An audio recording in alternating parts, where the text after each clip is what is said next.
Le grain de blé est en tout premier lieu le fruit d'une plante à fleurs herbacées appartenant à la famille des graminées.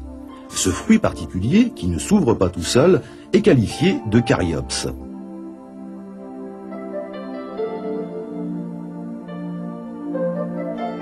Lorsqu'il a poussé sur une bonne terre et reçu suffisamment d'eau, le grain de blé se présente sous la forme d'un petit œuf de 6 mm de long environ, avec une face dorsale bien bombée et une face ventrale profondément creusée par un sillon.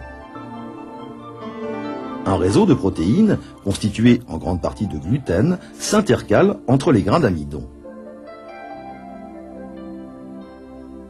Ce gluten, responsable de l'élasticité de la pâte à pain, joue un rôle primordial au moment du pétrissage du pain. Il représente environ 12% du grain de blé.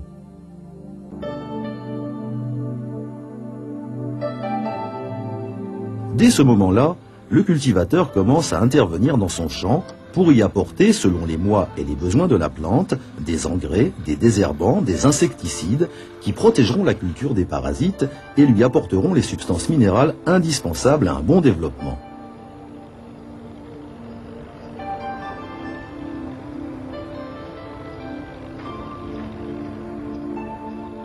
Pendant toute la mauvaise saison, le blé restera bloqué au stade de quelques feuilles. Le froid de l'hiver, s'il n'est pas trop rigoureux, permettra à la jeune plante d'acquérir l'aptitude à fleurir. Ce phénomène est appelé vernalisation. La farine du boulanger, aussi qualifiée de farine entière, est en fait le résultat d'un mélange des farines de différentes catégories obtenues à chacune des étapes de la mouture. Farine de broyage, de claquage et de convertissage. C'est le savoir-faire du meunier qui permettra au boulanger d'obtenir la qualité de farine requise pour fabriquer du bon pain.